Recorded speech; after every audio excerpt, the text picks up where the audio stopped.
a new administrator that, that joined our meeting. His name is Mr. Tom Morrison. He's part of our team now, the Substance Abuse Block Grant team. So please give him a warm welcome.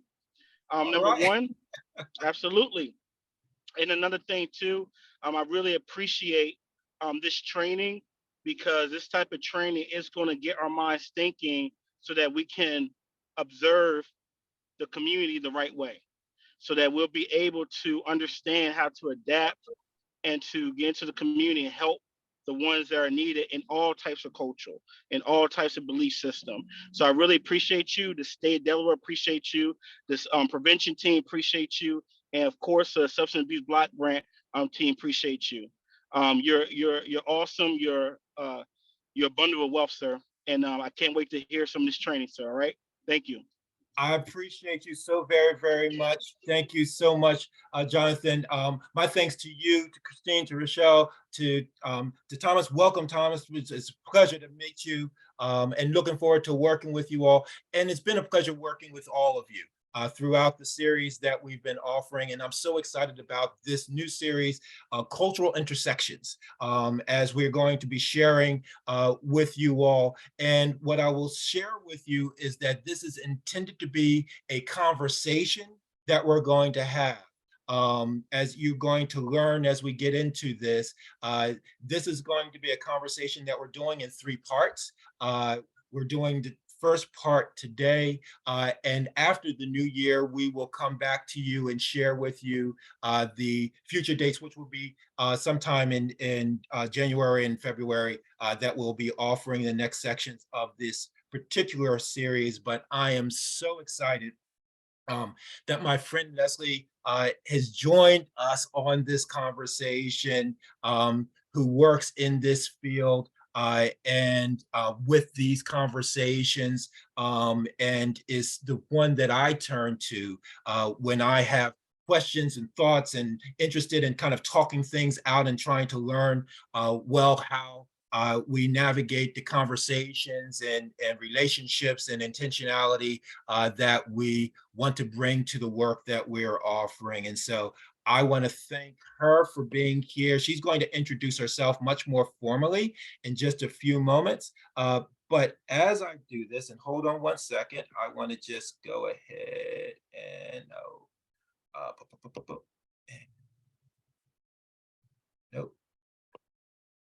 Sorry, one moment. Leslie, I'm going to make you co-host in just a couple of moments once I get connected with that. But I want to go ahead and create the opportunity to be able to do this throughout this conversation. Everyone, please, if you have questions, comments, thoughts throughout the conversation, feel free to interrupt us. Feel free to raise a hand. Put the conversation in the chat. I'll be engaging with you all throughout that, throughout the chat in doing so. And we'll be making sure that we're able to ensure that all of us are being able to listen and work with and learn with and from each other. And so that's how this is really designed. And so there is a request that if you are able to, if you can, part of what helps make this worthwhile is for us to actually be on camera with each other and share with each other. So those of you who are able to come on camera, please do so. If you can go ahead and make that happen. But as y'all, there you go. Now I'm seeing some smiles. Now I'm seeing some faces. Fantastic. Fantastic. So as we're doing this, let me go ahead and share my screen again and get us started in this conversation. Hold on one second.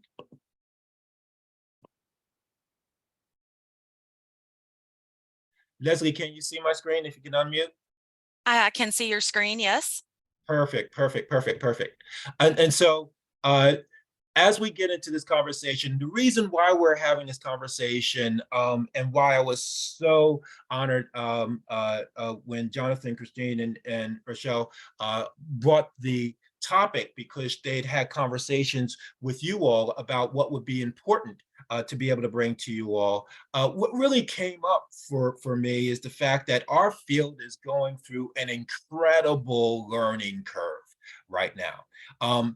Many of you, I'm sure, will recognize with me that we, for the very first time, even though many of us have been working in this field and with these topics for quite some time, for us as a field, it is relatively a new phenomenon for us to have conversations that require us to learn and understand things like cultural humility and discrimination, and the conversations about disparity and disproportionality, diversity and equity and implicit bias, institutional racism, and the like are all now part of the conversation of public health and prevention in ways that are now much more thoughtful, much more intentional with respect to the programs, practices, and policies that we are trying to bring to bear on behalf of the communities that we serve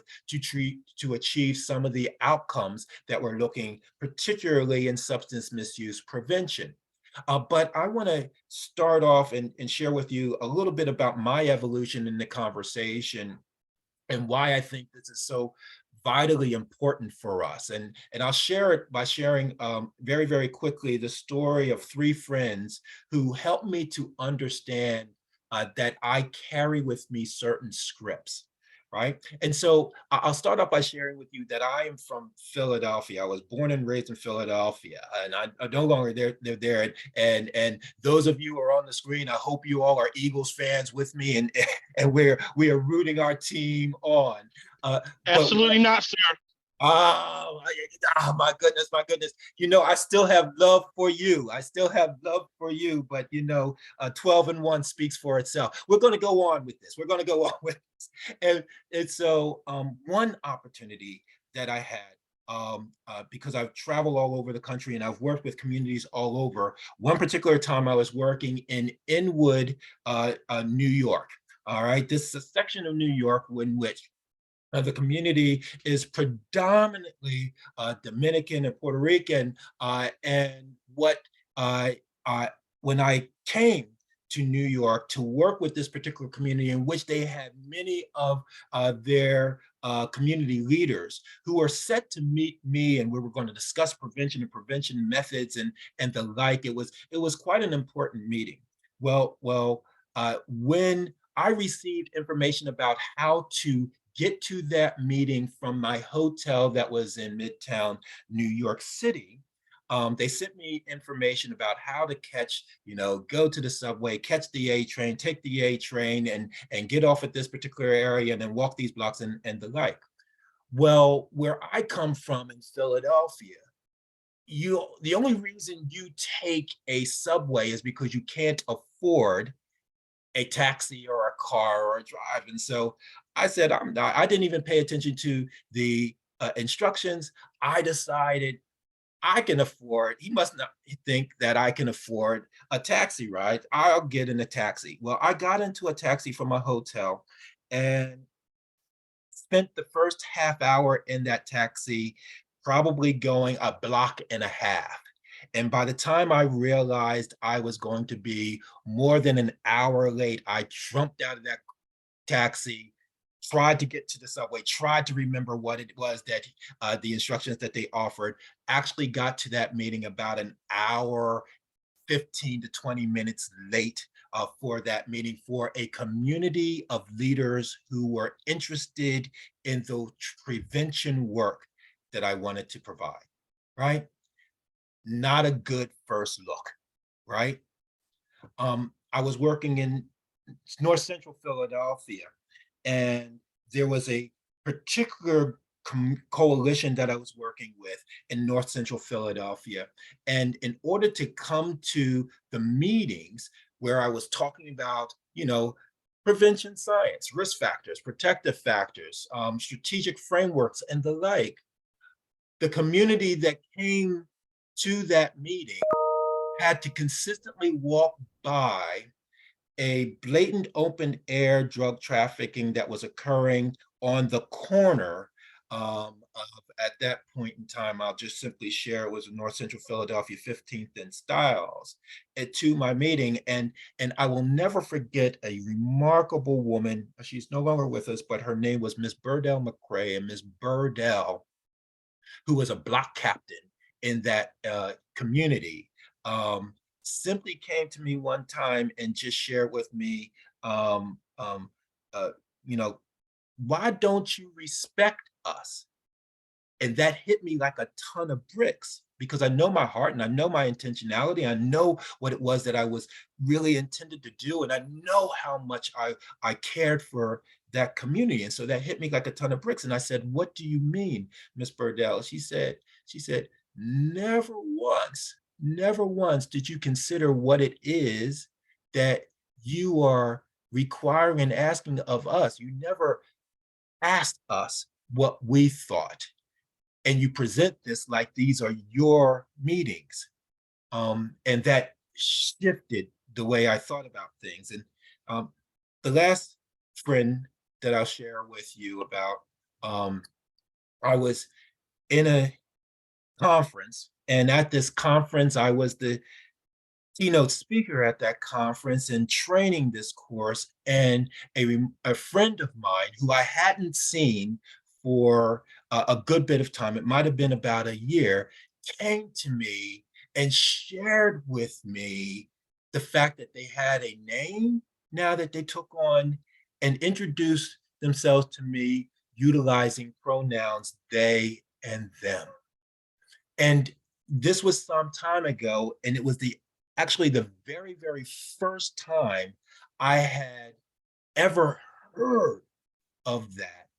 And I will share with you that while I was light and I was appropriate and the like, I know I was awkward, and I know that they knew I was awkward. And it was fine and everything was well, but I knew that I was not my best self at that particular and in that particular moment. And I share these stories with you to simply say that even with all my intentionality and all my want and desire to do good and to be good and to offer good to the communities that I serve, because I go around with certain scripts, I know that in each one of those incidents, I was not as good as I want to be. And that brings me to the conversation that we're going to have today. Um, Remarkable women, doctors, Melanie Tervalon and Dr. Jan Maria Murray Garcia. They're actually the ones that actually coined the phrase cultural humility.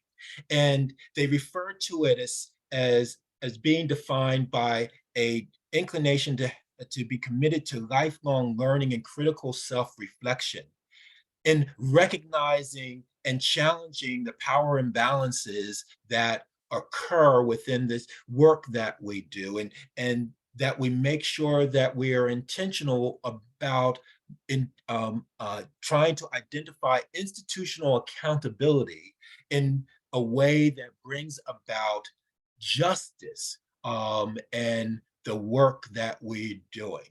It was the first time that I had heard that there are scripts that we all carry within ourselves. And I shared those first three stories to indicate to you that those were scripts that I was carrying, that I was unaware of, and that cultural humility is a way of guiding us to undo some of the scripts that we may have. And so if we can consider that, I will say that as a definition that I would offer you, cultural humility is a willingness to suspend what we know or what we think we know about any persons or group of persons that are based on generalizations about their culture, right? It requires us to shift the focus from trying to understand where they may be coming from or who they are to a focus on ourselves. It acknowledges that we have our own perspectives that may be full of assumptions and prejudices that we may not even be aware of. And most importantly, it's this last point. We have to be intentional and proactive about practicing the learning and the unlearning of some of our scripts that we might have. And as a way of bringing us to this conversation and offering us tools, I brought one of my buddies. I brought a wonderful friend, Leslie Dill. She's going to introduce herself because she has her own way of doing this, but she is one of the leaders in our nation around these kind of conversations. And I'm so very, very glad that she's here. Welcome, Leslie, to the screen. Leslie, I'm going to stop sharing my screen so you can share yours and take us forward with this conversation. Thank you all. I'm looking forward to the conversation with you all. Thank you, Carlton, so much for the fantastic introduction. I'm pushing through a cold right now, so y'all forgive me if I sound nasally and stuff. I'm over here chugging honey and tea and all the things. But my name's Leslie Dill. I use she, her pronouns, and I am coming to you live from Gastonia, North Carolina. If any of y'all are familiar, Gastonia is a small town just outside of Charlotte, and Charlotte is where I work for my full-time job.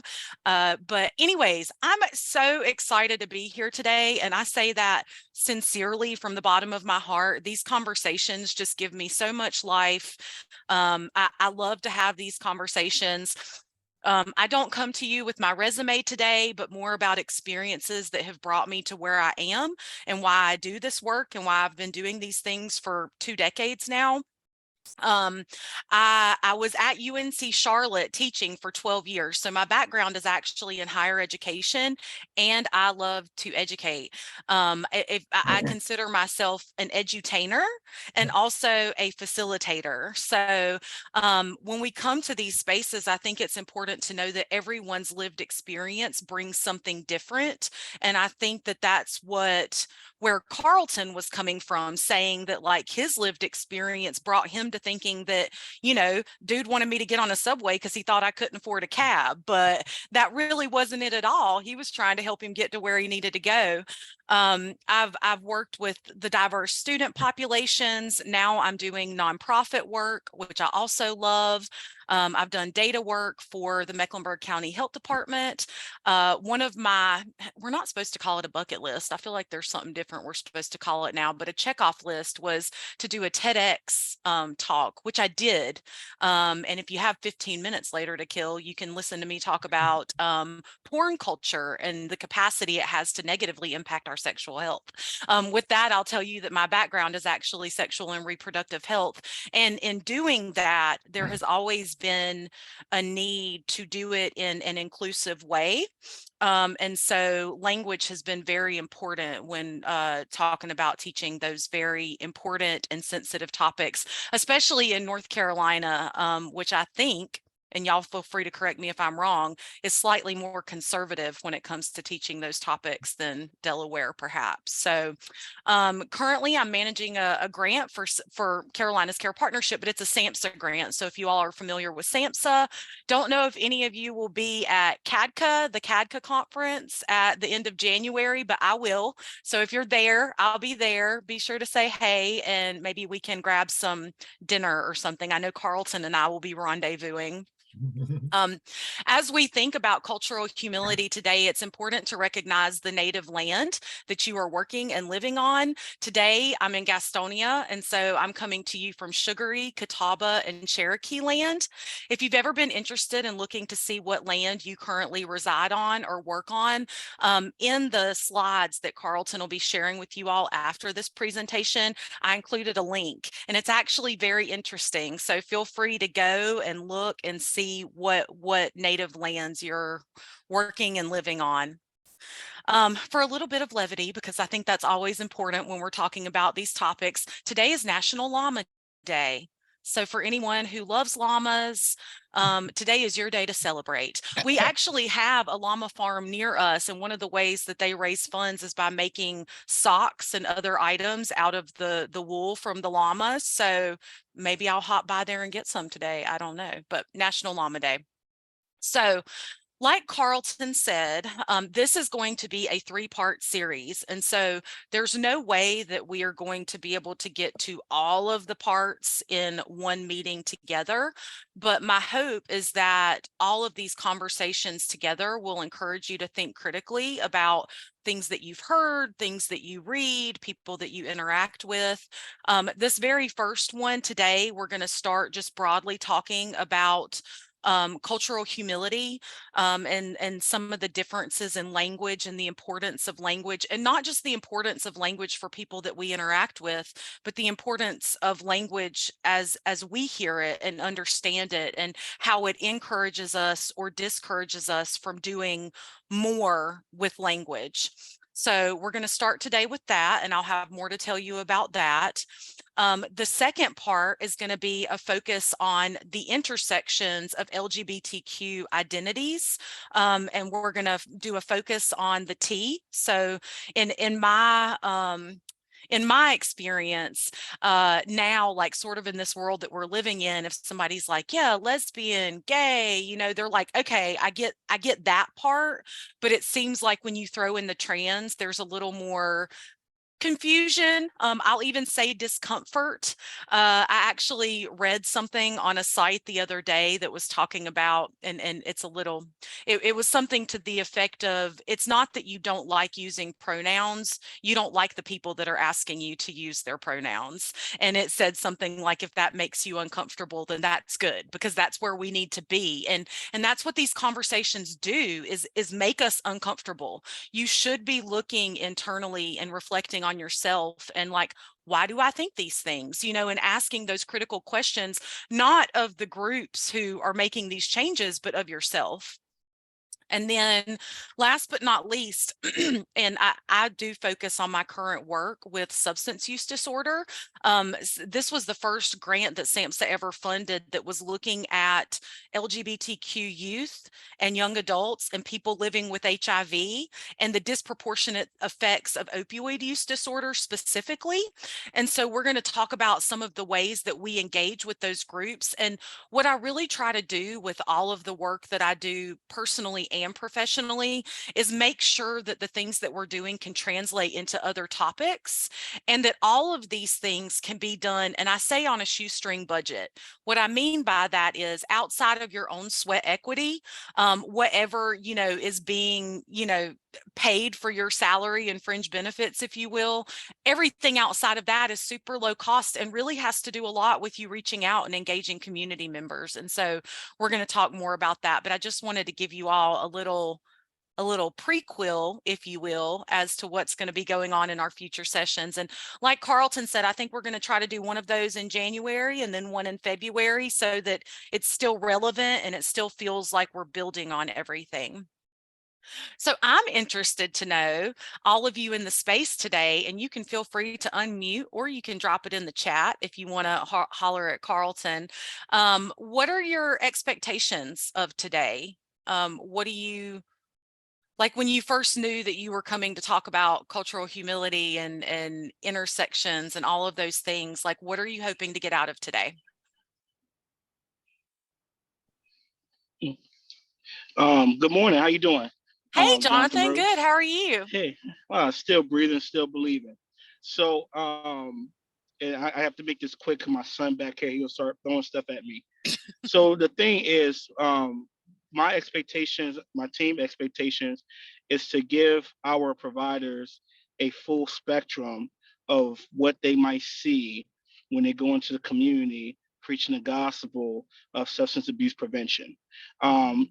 To understand that everybody's different, and that the one way one approach to one person can be different to another, due to the cultural and the belief system, due to their due to where they came from, and due to, you know, how they feel.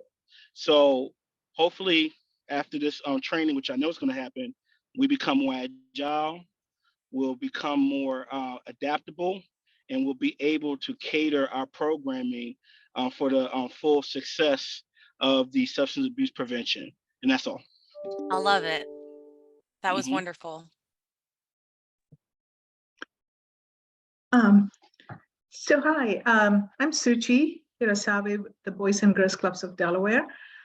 So I've been a Delawarean for a very, very long time. And even though the state is really, small and has only 3 counties, cultural differences between each of these counties is really, really pretty, stark. So I'm hoping that through this conversation, I would be able to understand or become more aware of how do we deliver the messages of, substance abuse prevention, be it substance abuse prevention or any other, prevention related messages to these diverse communities. We have urban, rural, extra rural, I would say, and affluent communities and extremely low poverty communities. So how do we reach such a wide variety of populations within such a within a small state? I appreciate that. And I will say also just in terms of my education, I have my master's in education, but it's in public health. So prevention, harm reduction, like that's my language, of course, recovery. So we're going to get definitely more into that as we build on these topics. So thank you for that. Leslie, we had a few more in the chat. Holly wants more awareness. Lisa was sharing maybe some new discussions that have come up on the horizon. What are groups currently discussing? Yep. Lindsay as well, something new, learning something new, and more awareness as well. Perfect. And thank you all for that feedback. I will say that we are going to do those things. And when I was thinking about and actually met with Carlton last week to talk about the learning objectives, I'm like, it's really hard to pick learning objectives because we're going to talk about a whole lot of things. But talking about why language is so important, and one of the things, and if you all work in the field of substance use disorder in any capacity, whether it's prevention, harm reduction, recovery, whatever it may be, the language, and it's such like, if somebody comes in and they say that they're finally ready, like they are ready in that moment, the language that you use can either pull them in or push them away depending on their lived experience. And so, the real, I don't know why kid gloves is coming into mind, because, it's just being aware. And so I appreciate that y'all are dropping in the chat about awareness, because really that's what it takes. And when you are aware, even if you say the quote unquote wrong thing, which I still say the wrong thing sometimes after 2 decades, that they feel that intention from you. Like they feel that your intention is for their care and their well-being. And that's where we're going to talk more about that in just a second. So what are your thoughts about these 2 similar phrases, and why have I broken them apart? So we have cultural competence, which you have definitely heard, and also cultural humility, which if you didn't hear it anywhere else, you heard it here today because we've been talking about it. But you can drop it in the chat or unmute if you like. But I'm interested to know, when you hear those words, what difference does it make you feel? Like, how do you feel when you're being brought in to talk about these things?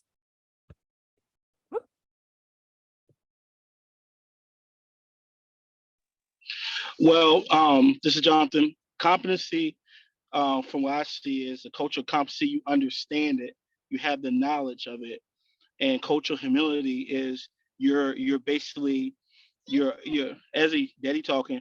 Basically, you are putting your feet in their shoes so that you can walk with them and be able to utilize your knowledge and your adaptability to continue with that walk with them while they are, whatever culture they're in. That's my take on it. I love that. I can definitely see how it makes you have those feelings too. Christine offers humility to me is more of the empathy side. Competence is understanding of all cultures. I think it's Talia. If I didn't pronounce that right, please correct me. Understanding versus acceptance. Vanessa offers aware versus care. Excellent. Thank you all so much. Yeah, go ahead. Dana offers, I think with cultural I think with cultural competence is more about building awareness of other cultures, but cultural humility is about lifelong learning and openness to learning, that you are never an expert on this topic. Yes, never an expert. Okay. So yeah, I mean, y'all totally hit the nail on the head. And if you think about we can't talk about any of these topics without talking about stigma. There is a stigma related to competence, and that either you get it all wrong or all right, and that there's no gray area. Because if you're not competent, then are you incompetent? And the answer is no. You're not incompetent, because like someone said, we are always learning. And so the humility part comes in. It's more of like being humble and saying, like, I'm here to be uncomfortable. I am here to learn. I am here for you to feel free that if I say something and it's like, ooh, ow, like that hurt me, to feel like you can say, like, this is the word that I would prefer you use instead of that one. And instead of being defensive, which is kind of like our first mode sometimes, it's being like, absolutely, thank you for sharing that with me, because we are always learning. There is no competence when it comes to culture, because even in individual cultures, if you look at it generationally, different generations inside different cultures would feel differently about different things, and I'm sure if we all think about our own lived experience with our own culture and our own family, you would see that, what my mama, rest her, what my mama would see as being like most appropriate is not now language I would ever use. So, it really just depends. Ooh, this one's spicy, y'all. And I would like to know, everybody just drop it in the chat. What group of people are most bothered by the word privilege? Drop it in the chat. Who is most bothered by the word privilege? Drop it in the chat. Drop it in the chat.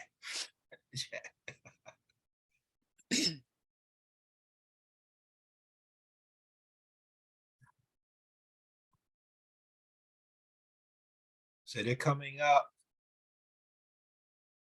White men, those who come from it, the ones that come from it, the ones who are privileged people, those who feel abused by it. Okay. Caucasian men, privileged. Agreed. Yep. Those who are privileged. Yes. Okay. So the people who are most bothered by privileged are the people who have the most privilege. The end. So when you drop white men in there, you're right. And I have a little story to go along with that, because I've been working on the way that I talk about privilege with people who have the most privilege, because the only way to bring someone with the most privilege over to talk about their privilege is to make them sort of go with you, like go on a little ride with you.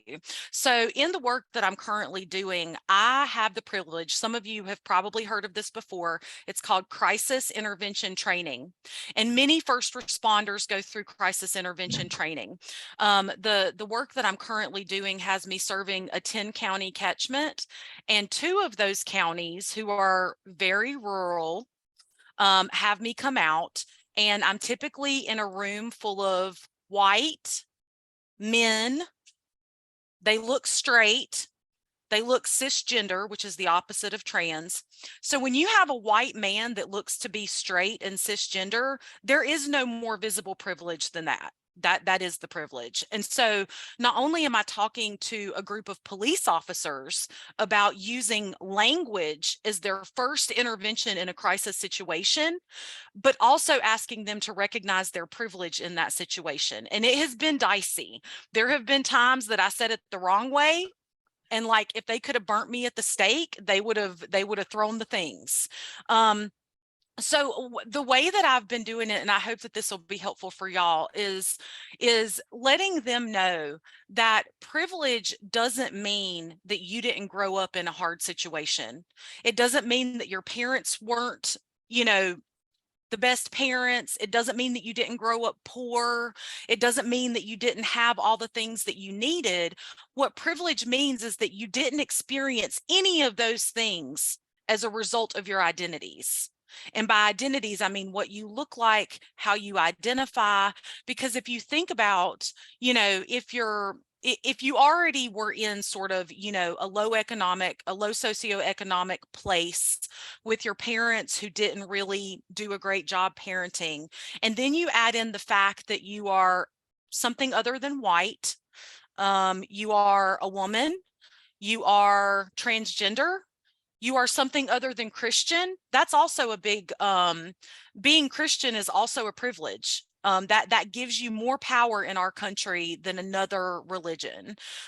So it's recognizing that I'm not saying that things weren't hard, but things weren't hard for you because of your identities. And so that's one of my most favorite things that I do right now in my current work. And I'm not going to get political, but you know, with the climate around police and violence and things like that, being able to go into these spaces and have conversations about the power dynamics in those situations, and for them to recognize that people come to them, you know, with various backgrounds and lived experiences and all of those things. And so we're having those conversations, and I just wanted to say that because it's one of my favorite things that I'm doing right now.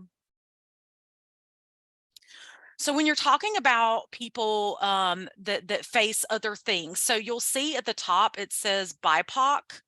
This is a great example of how language is always changing. Sometimes you'll see it written as QT BIPOC, which is queer, trans, Black, Indigenous people of color. As quickly as language is coming in for us to use, there's groups that are already not liking it. So like as soon as this happened, I heard people say, oh, we don't like that. Another example, I do a lot of work with our Spanish speaking communities in Charlotte. I'm a member of it's called Alianza, and it is a Latino substance use disorder coalition that works with adults and youth in the Charlotte area. We have a very large Spanish speaking population. And you'll notice that I'm saying Spanish speaking instead of Latino or Latinx. Latinx has started to get a really good foothold with the youth. But when I talk to some older generations of Hispanic, Latino people, they don't like it. So it's hard to say, like, there's never like, what is the word? What is the politically correct term? I don't know. It could be different every day. And that's why intention is so important. But LGBTQ people who use substances, people living with HIV, all of those people, and there's data to back this up, they are disproportionately affected by all of the things that you see on the screen. And what we know about substance use disorder, and that's going to tie in later, is that experiencing a lot of these things increases the likelihood that you'll have a substance use disorder later in life.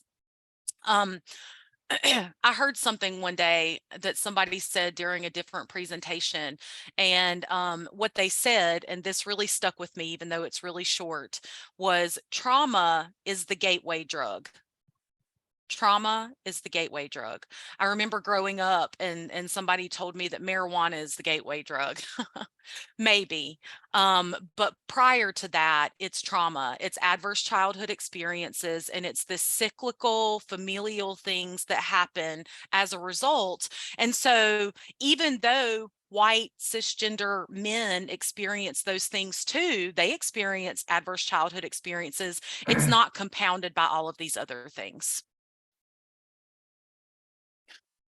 So when you're talking about communicating with people that you are seeking to serve, whatever relationship that is, it's really important to, did anybody's parents ever tell you, maybe this was just me because I always had a bad attitude, but it's not what you say, but how you say it. Have y'all all heard that before? It's not what you say, but how you say it. You can actually say something really nice and make it sound ugly just by your inflection and the way you move your body. You know what I'm saying? Like when you're trying to get an attitude with somebody, but you don't want to say, and you're like, well, I didn't say such and such and such. It's like, oh, yes, you did. So just remember that, again, when you're thinking about like throwing the word competence straight out the window, because only 7% is the actual verbal words. And so even if you say something and it's not quote unquote the right thing to say, it's all about your tone of voice and your body language as you're working with that person. And also starting the conversation out with, I don't claim to be an expert. I don't know all the things, but I'm here to tell you that I'm here to serve you in the best way that I can. And I want you to know that I'm here to learn from you. And that humility, that humbleness will go so far when you're talking about pulling people into care. I'm not going to read all this to you. A link to this full academic article is actually included in the last slide under resources.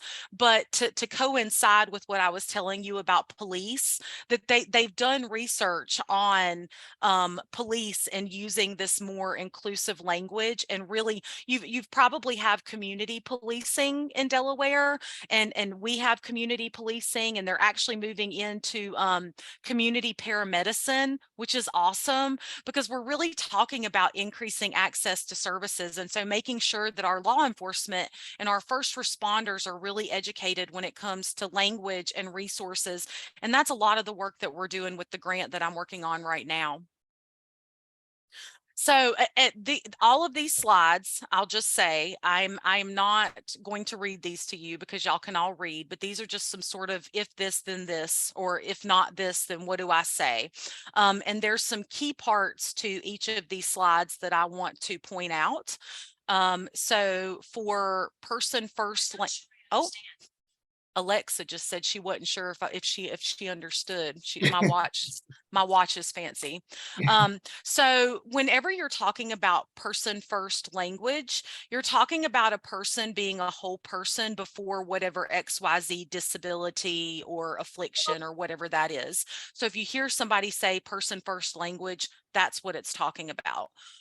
What I will tell you is that the work that I've done with two particular groups of people have told me on multiple occasions from multiple different people that they don't want person first language. And so I'm going to share that with you now. Number one, autistic people. Autistic people are neurodiverse. They have very strong neurodivergent communities, and they don't look at autism as a disability. And as a result, they're just autistic. They were like, we don't want to be a person that lives with autism. We are autistic. And the same is true for the trans community. So when you're talking about transgender people, they are not a person who is trans, they are just trans. They are trans. That is a very large part of their identity. And I would say even broader than that, if someone comes in to your space, it's important to ask them how they want to be referred to. So having those conversations that probably sometimes people have never even had, questions that they've never been asked. And I think when we're thinking about intention, that really goes a long way, is just showing, some of the very obvious words that we know. I mean, hopefully everybody knows not to use the R word. That's about 10 down right now. That's not a word that we use. But there's even some other words that sometimes we don't even think about sort of the origin of those words. And I'll give you an example and use myself as an example. The other day I said something, I was like, oh, he gypped me. Mm-hmm. That's something I grew up hearing. My parents used to say they got gypped all the time, and it means like slighted or something was taken or whatever, like they didn't get back what they put in. But that's a derogatory statement towards gypsy culture. And if you think about like the roots of a lot of these words, a lot of them are rooted in stereotypes and racism, and in ways that you don't even think about. When you say something's lame, lame was often a word that was used in a derogatory way towards people with mobility issues. But we just, as a culture, we're so used to saying these things that we might not think about it. And like I told you before, we're actually going to be doing a focus on LGBTQ topics moving forward. But when it comes to neutral and inclusive language, I would be remiss not to have a slide just about neutral language. So another thing is, and I don't know if any of y'all have ever been pulled over by the police, but I have more times than I would care to admit. It was never my fault though. No, I'm just kidding. It was. But anyways, every time I've been pulled over, the officer will come up to my window and they say, "Good evening, ma'am. Can I see your license and registration?" or sir, or whomever, you know. And so that was one of the conversations that came up whenever I was having the conversation with law enforcement. It's like, are you saying I can never say sir or ma'am? Because I live in the South, and that's how, you know, that's like being cordial and nice and kind. And I'm like, no, you can just understand that you may misgender someone. And you know, so there's other ways that you can approach the car and just say, hey, how you doing tonight? Can I see your license and registration? To where it's neutral, and so you're not starting off a conversation with misgendering someone. That's, you know, and if you do, just apologize and keep it moving, not making a big deal out of it. But I'm in no way implying that everyone should change the way that they say things all the time. For instance, if you have a husband or wife and refer to them as husband or wife instead of spouse or whatever, like, by all means, please continue to do those things. You know, that's you. One thing that has really helped me, and if you don't take anything else away from today, when you're thinking about LGBTQ people and this heteronormative society that we live in, anytime I walk into a room full of people, I believe that everyone falls into the LGBTQ category until I'm told different. Most people, when they walk into a room full of people, they assume that they're straight until told differently. It's like it's always somebody's job to come out as being gay or trans, or it's like this constant coming out. But if you go into a room and you just assume that everyone is LGBTQ until proven differently, you're much less likely to misgender. Or, ooh, this is a good one. Have you ever been at like a holiday function and you have like nieces or nephews or grandkids or whatever, and you go up to them and you say, hey, Johnny, do you have a little girlfriend at school? Like automatically assuming that they're interested in girls and not boys. And it's like that projection. These are just things that we do, and things that I've grown up around. Of course, I live in the South, but I've tried very hard over the years to never go in with preconceived notions of someone being heterosexual or cisgender or any of those things. And it really helps me when I go into those spaces. But these are just, oh, and I will also recognize that using they as a pronoun is difficult for me, even though I've been doing this work for a long time. There is a person that I currently work with in my office right now who is very feminine presenting. If you walked past them on the street, looks like a woman, she, her, hers. No, only they, them pronouns. And so that's another example. Just because you look at somebody, you can't necessarily know what their pronouns are or how they're referred to. So I just try hard not to use pronouns at all. Like, I'll just use their name, or I'll use something neutral like they. My partner, who is the epitome of privilege, he is a tall white man. He is straight, he is cisgender, he is all the things that provide you with privilege. And he was listening to me having this conversation one day online. And I use him very often as an example, because he was like, you can't use they in a singular pronoun. That doesn't make any sense. Like, you can't even do that. And I was like, well, let me give you an example. I will show you. If you tell me that someone is coming over to the house for dinner tonight, and you didn't say their name, I'd be like, oh, what time will they get here? It's still one person. What time will they get here? Because I don't know their pronouns. You can do it if you want to. And I think that a lot of times people get irritated with this constant changing of language, because they're like, gosh, like, when will this ever end? The answer is, it's not going to end. It's not going to end. It's going to keep going. The more progressive we get, the more accepting we get, the more inclusive we get, the more equitable we get. The language is going to be an evolution all the time, and it shouldn't be something that we're pushing back on. So when it comes to substance use disorders, a lot of these we probably know, and if you come from a substance use disorder background, you would know. What I will say, two points actually, when I think about this. When I work with people who are in recovery, they will often refer to themselves as clean and sober.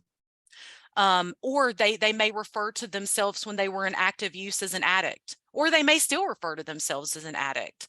I would never tell a person with lived experience how to refer to themselves. That is on them. I would never refer to someone as an addict. That would not be language that I would use towards someone, nor would saying that they're clean, because the opposite of clean is dirty. So if you're using, then now you're dirty.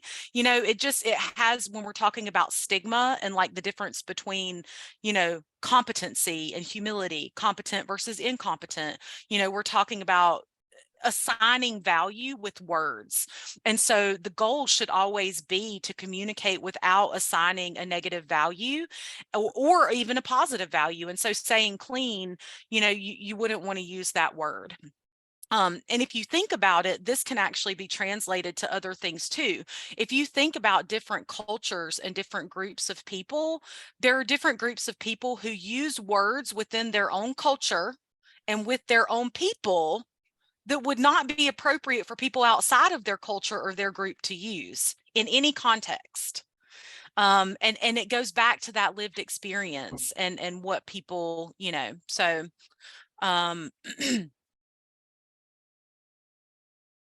does anybody have any questions or comments right now? I want to give you an opportunity to unmute if you want to add anything, or if anything that we're talking about has sparked anything with you. Yes, Leslie, and in that vein, I wanted to provide an opportunity to allow folks to share their comments and what's resonating for them and what their observations have been or not. And we have just a little bit of time left with respect to this meeting. So I wanted to make sure that we're able to kind of get in and have that conversation, and then looking forward to the next portion and the next parts of these conversations. So if you can stop sharing your screen, we can bring everybody up and have that conversation now.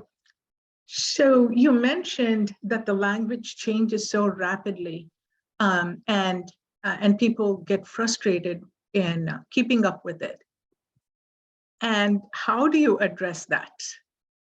You know, it probably is a very challenging task. It is very challenging. And like I will say, because the people who are typically the most frustrated with the changing language are the people that have privilege. It's the same. It's the people who don't need their language changed for them.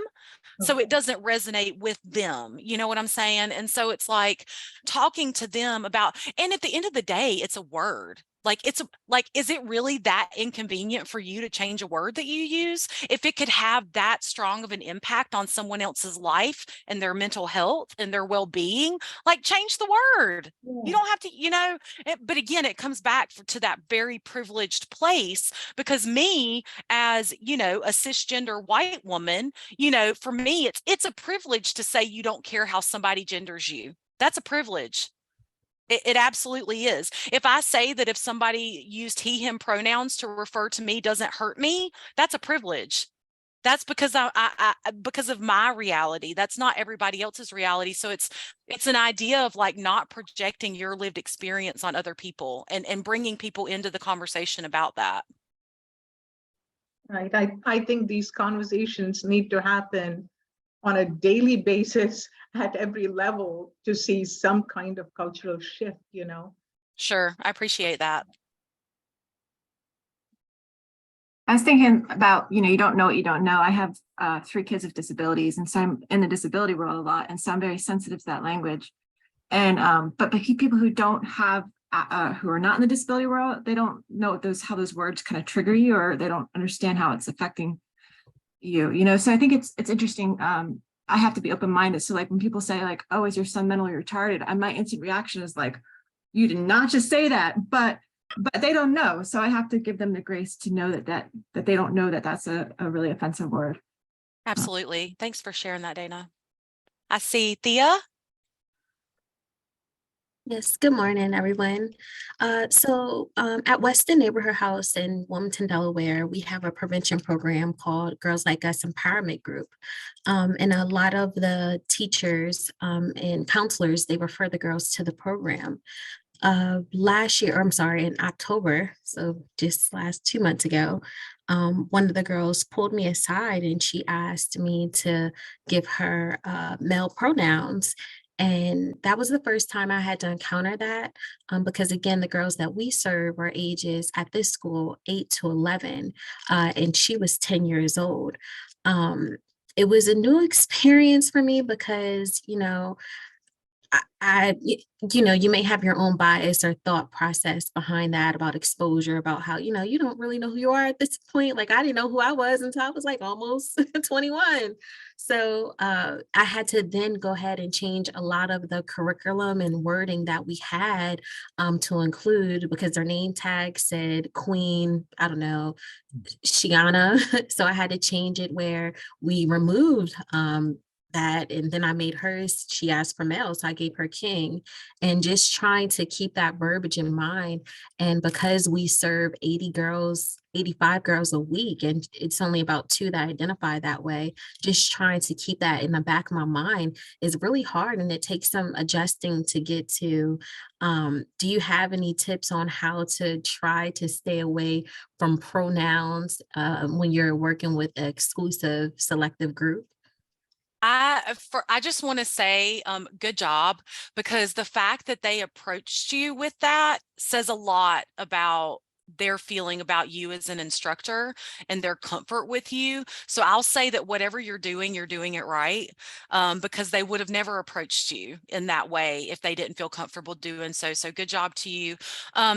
It's just using names. I mean, and also I think, it's all about your intention, and clearly they feel your intention. And so I would just say, if you catch yourself, doing gendered language with everyone, which will be easy to do because like you said, you're working with a lot of girls, just also, even if I don't know if you meet with them, on the side, but I think that they understand. And then if you catch yourself, just not making a big deal about it at all, because everybody that I've talked to who is trans is like, and I do this regularly, like I said, I work with someone who's they, them, and I'll be like, oh yeah, she, they, keep it moving. Don't make a big deal out of it because it makes people feel uncomfortable, but you're really doing a good job, because I know that because they would have never come to you if they didn't think that. So good. That's great. Thank you, Thea, for sharing that. Who else? So you said it's changing all the time. Is there somewhere that we can go to or look to see anything that's changing or whatever for us to know? There is, and unfortunately, I wasn't able to get to all of my slides, but I do know that Carlton is going to be sending these slides out later. And on the very last page, there is a resource guide, not the very last, like one of the last slides. It's called the Conscious Style Guide. Conscious Style Guide also has a conscious language newsletter that comes out, and they will get down into some minutia, y'all. It's like some language that you have never, you're going to be like, who even thinks of this stuff? But there's people that, are much more linguistically gifted than myself. So I would recommend that site, but also another thing that you can do, and I would encourage this in your workplace settings, sign up for Google Alerts around language topics. So, and I think I put that on that last slide too, but you can go to Google Alerts and choose, you can put in whatever you want. And so, and you can choose the frequency that you get it. So once a week, I get an email from Google Alerts and it populates all the great articles around language, inclusive language, neutral language for the week. And it gives you really great talking points for your groups, for your group meeting. If y'all want to start having conversations about language, it's a really great way. And then you're just kind of facilitating this conversation instead of just teaching at them or referring someone to an article. But yeah, the Conscious Style Guide's really good. Leslie and all, first and foremost, thank you all for the conversation and the time and everything. Christine has agreed to make sure that we're able to end this meeting properly. But I think that the conversation is a powerful conversation. Leslie, I know you've already agreed to kind of stay on for other questions that come up. Mm-hmm. So feel free to share the couple of slides that you have that's left and remaining to be able to give that information. I will make sure that there is a video and you all will receive the PowerPoint after this, and that will be provided to Christine. I want to thank you all and let you all know that this is an extraordinary opportunity. Thank you so very, very much for this opportunity. Christine, I've made you host, and so feel free to close out the meeting. Leslie, thank you for your expertise and your time, and we're looking forward to parts 2 and 3 as well. Everybody else, happy holidays to all of you and your families. Take care.